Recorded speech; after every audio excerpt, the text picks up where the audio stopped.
Hi guys, we are back. I have finally, don't judge me, my March TBR wrap up. As you guys know, your girl struggled through the month of March.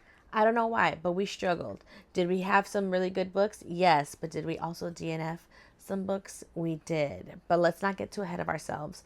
Let's start with some books that I read for the month of March. I don't have them in any order, so just know that. Let's just start. First book we are going to talk about is First Time Caller by B.K. Borzin. This is my first B.K. Borzin book, and I loved it. It did take me a while. I don't know if it was just like the March feel or what, but it did take me quite a bit to get through this book. This is a very cozy, and when I say cozy, ultra cozy book. This is giving a Hallmark Valentine's Day movie. You have our two main characters, our FMC and our MMC is a love advice type of a DJ for a radio show. Our FMC is a single mom and she just hasn't had any luck in the love department. Her daughter is the one that calls into the show to help get her mom basically a date. It was super cute, but like I said, it's super cozy. Obviously, things happen between our main FMC and our main MMC. I rated it 4 stars. I rated it 4 stars only because I don't know why it took me so long. If you like the cutesy Hallmark Valentine's Day type of movie vibe, definitely pick up First Time Caller by B.K. Borzin. I went ahead and continued the Kings of Sin series by Anna Huang. This is book 3, King of Greed. And I rated this one 4.5 stars for the simple fact that I love me a petty FMC. I don't know what it is about me. It could be that I'm a little petty myself, but Alessandra was super petty and I lived for it. I wish she would have been a little bit more petty, but here, we can't get all that we want, right? I enjoyed this. I went through this pretty quick. It was an easy read. I love when an FMC makes the MMC, in this case Dominic, grovel. She made him grovel, and I love that. There's way too many books that we have read, that I have come across, where the man is not doing what he needs to do, but then we also let FMC just like lets him be that. All he has to say is sorry and he's done. She made him grovel and I lived for it. I wanted her to be a little bit more petty, but that's just me. So I did enjoy this. Yes, there was spice, there was banter, there was groveling, and I loved it. And I did like the cameos from the other series, from the other books in the series. Kai and Dante did make an appearance in this to help give Dominic some advice. Dominic was definitely oblivious to the way that he was treating his wife, but she corrected that real quick. Anyway, definitely liked it, enjoyed it. 4.5 stars for sure. One of my faves of the month. This was a new author for me. This is Fragile Sanctuary by Catherine Cowles. This was my first Catherine Cowles book, and I have no regrets. I rated this one 5 stars. This was a romantic suspense. Who knew that there's such a thing as romantic suspense? But here we are. It was really good. I loved Catherine Cowles' writing. Very easy to follow. She keeps you intrigued. This found family, but tragic found family. And I have a thing for found family. As you guys know, I finished the Windy City series earlier this year, and Windy City screams found family, and I was obsessed with it. I'm just as obsessed with the found family in here. Like I said, it's definitely more traumatic than it is in the Windy City series. So I am living for it. I'm over here already trying to make connections as I was reading this. Who's going to be the couples? And I will say this disclaimer, okay? The bestie Leia was laughing at me because I guessed.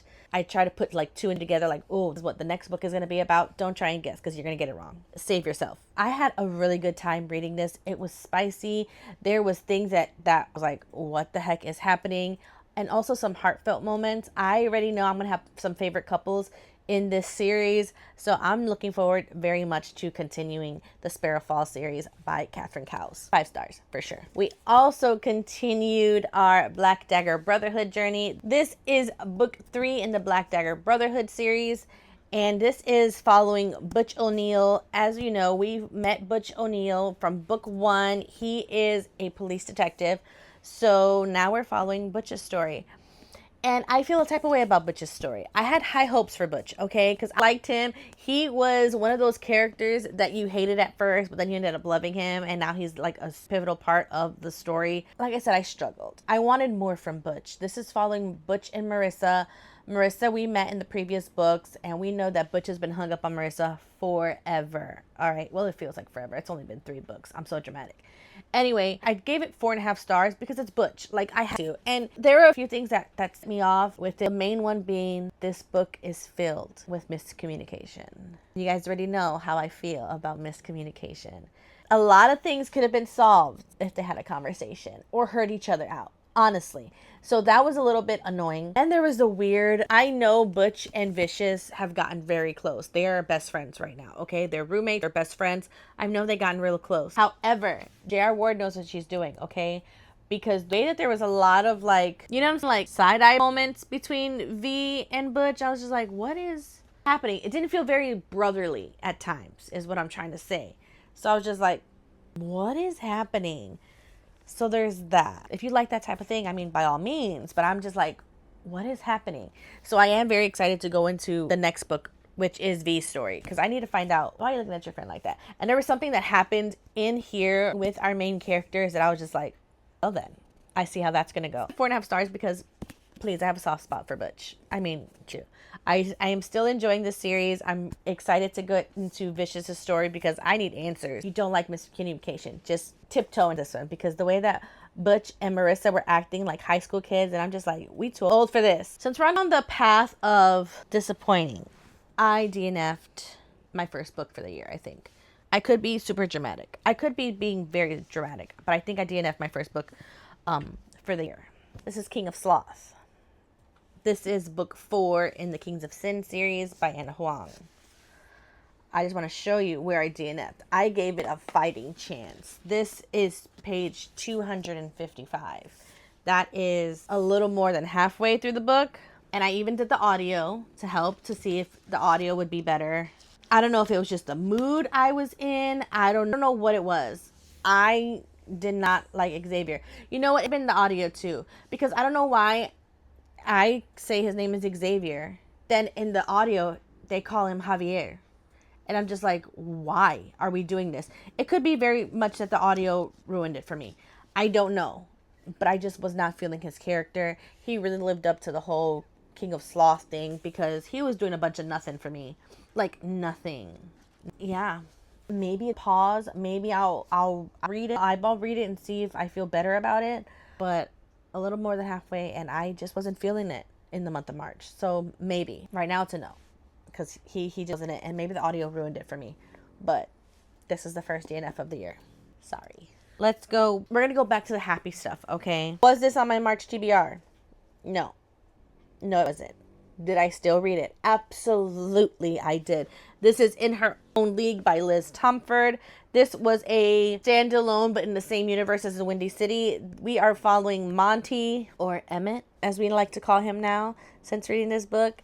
I did the audio for this. No regrets, okay? I official that Liz Tomford. I know Liz Tomford was my auto-buy author from reading the Windy City series, but after reading this, it solidified the fact that Liz Tomford is an auto-buy author for me. And I just freaking love this book. I loved Emmett. I loved Reese. Reese was a very much, we're going to get this together.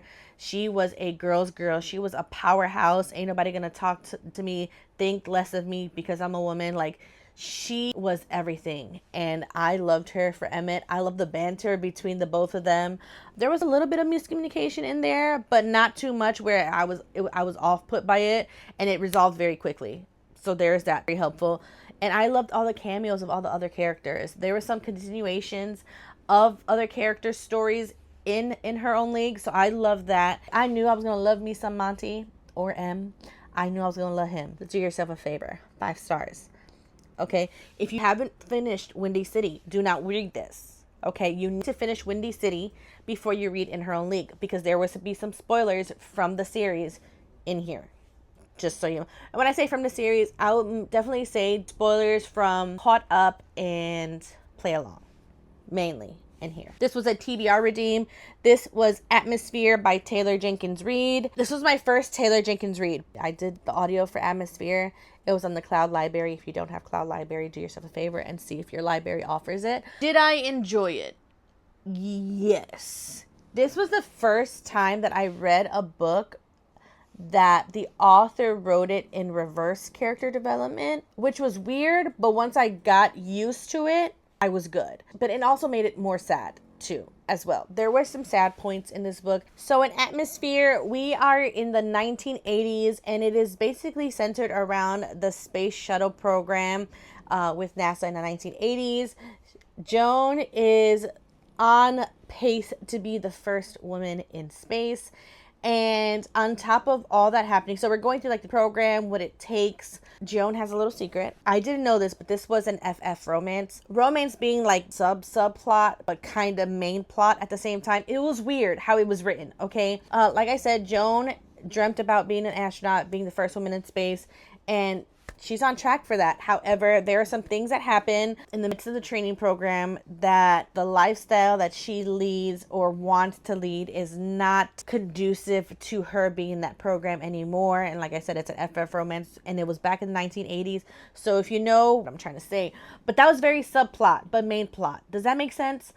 Because there was things happening, okay? Like a lot of time jumping in this book, which again could be a little bit confusing, but once you get the hang of it, the way that Taylor Jenkins Reid writes, you'll be able to pick up very quickly. So there was times where we are in present day, in space, something happens, and then we jump back to the past and we're back at the training program. And then it just bounces back and forth like that for basically the entire book. I enjoyed it for what it was. Would I pick up another Taylor Jenkins Reid book? Probably not. But only because, not that it was bad, not my type of read. I did cry in this book. Again, not my type of book. You know, I like to smile and cry from laughter or blush. You know, that's my type of read. I still rated it 4 stars. I also read A Fate Inked in Blood. This was another TBR redeem. This is another author that is going to be an auto-buy author for me. This is Danielle L. Jensen. And as you know, I am reading the Bridge Kingdom series by Danielle L. Jensen. And I read this, Fate Inked in Blood, loved it. Danielle L. Jensen has a way of writing these female main characters to just be super likable, and just like these powerhouses. Like usually we get damsel in distress, help me, and waiting for somebody else to come rescue her. Danielle L. Jensen writes damsels in distress in a different way. They get in trouble. Yes, they need help, but they're not waiting for the problems to be solved. Like they actively trying to get them to save themselves. And I love that. I like me a strong FMC like that, who's not waiting to be rescued, but is also not afraid to admit that she needs help. Very comfortable in her own strength and her own power, knowing that she doesn't need everybody to save her, but at the same time, when she needs your help, she's gonna go to you for help. So I absolutely loved A Fate Inked in Blood. I love the theme in this book. It's very like Nordic Viking-ish, and I loved it. 10 out of 10 would recommend. And Danielle L. Jensen, you're gonna have to stop playing me. The way that you be ending your books, this is not the first time this happened. A few times while I was reading the Bridge Kingdom. You know what you're doing with those endings, ma'am. You know what you're doing. I'm not complaining, just a little bit, but you know what you're doing. I also read Dark Fae and Savage Fae, and I want to say I also read Vicious Fae in the Ruthless Boys series. I am loving the Ruthless Boys of the Zodiac so much better than Zodiac Academy. I'm sorry. I know. It's a sore spot for some of us. I'm telling you, I have a thing for strong FMCs, okay? Elise, elite. Okay, I love Elise. She is a vampire. And yes, I know I've said it a gazillion times. I know I have to have grace for the twins. I know that they were not born into the world. Elise was born into the world. I get it. But still, Elise is on a mission to find out who, in her mind, murdered her brother. And she is sticking to that mission regardless. Yes, she's going to have some fun on the side. We know she likes to have fun on the side. But she is really sticking to that mission, and just love her demeanor in going and infiltrating the place where her brother was and trying to figure out exactly who it is. She knows that it was one of the most elite in the academy, and she don't care who it is. If you had something to do with my brother's death, I'm coming after you. And she sticks to it, okay? Like I said, she's having fun on the side because, you know, we got our man. I love Leon. Leon is top tier. In the last book, I want to say in Vicious Fae, he got on my nerves a little bit because Leon, yes, he's lovable. Yes, he loves her and he cares for Elise. But at the same time, he gets into like his kid mentality a little bit too much, and he got on my nerves a little bit. Then we have Gabriel, who's extra broody. And he can get on my nerves too because there's a time and a place to be broody and grumpy, and then there's a time to turn it off. Gabriel doesn't know how to turn it off, okay? And they have Dante, and Dante's Dante, okay? And we love him. He's a little playboy, but we love him. And then we have Ryder, who is just, he's vicious, and I like it, okay? So major difference between Ruthless Boys of the Zodiac and the boys that we have in Zodiac Academy. I feel like they respect Elise more than the boys from Solaria are respecting the twins. Like, they see how powerful and everything that Elise stands for and how she is and her demeanor, and very much like, you're not gonna faze me, you're not gonna try and control me. I am secure in who I am to an extent, because you know. They gravitate towards that and they respect that.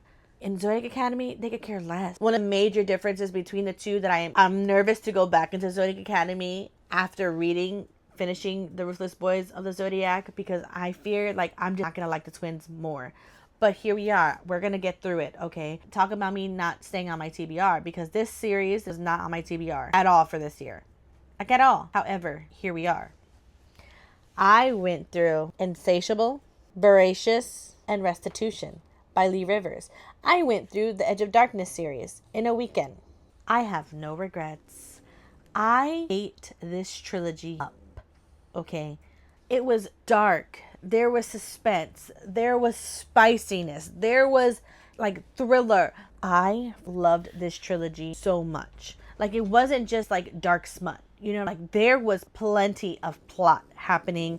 And Bubba, my heart hurt for Cade Mitchell, Tobias Mitchell. That was the real MVP. And I can't say much more because I don't want to ruin it for you.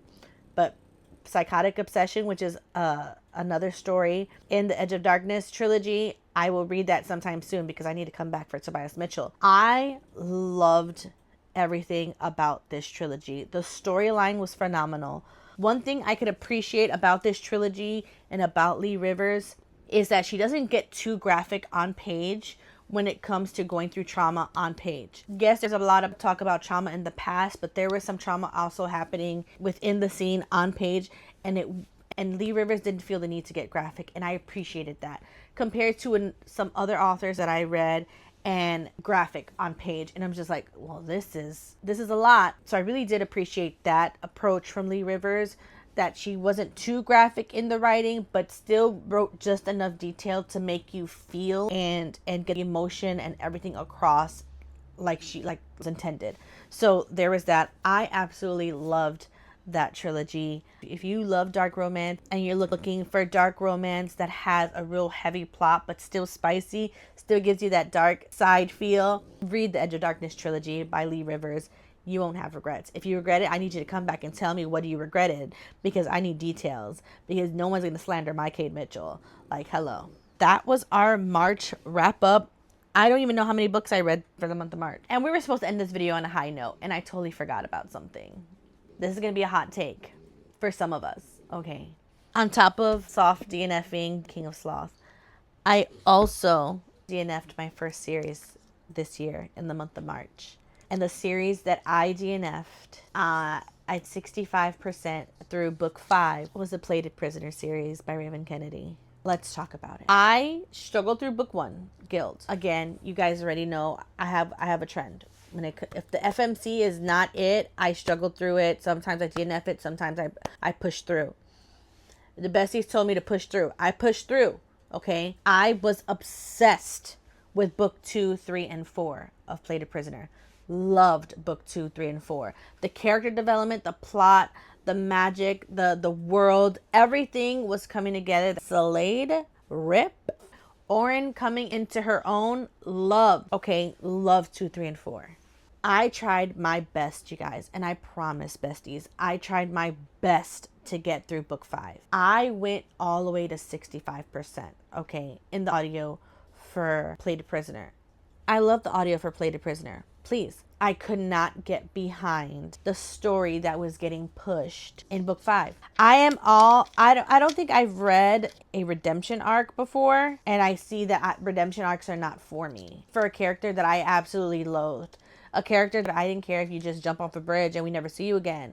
Please. I could not get behind the story, the redemption that was getting pushed in book 5. I did not care for it. I was not a fan. I was just like, I don't care about her. And if you guys read this series, you already know who I'm talking about.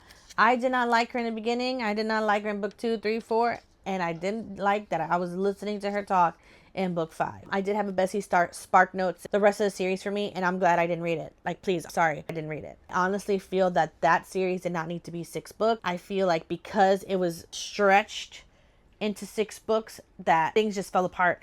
And no, thank you. I'm sorry. And I still would say it to this day. I loved book 2, 3, and 4. I would stand 10 toes down for book 2, 3, and 4 of the Plated Prisoner series. That's all you get from me. And I'm sorry. Let me know what you guys think about that in the comments. That was our March reading wrap up. March was a rough month.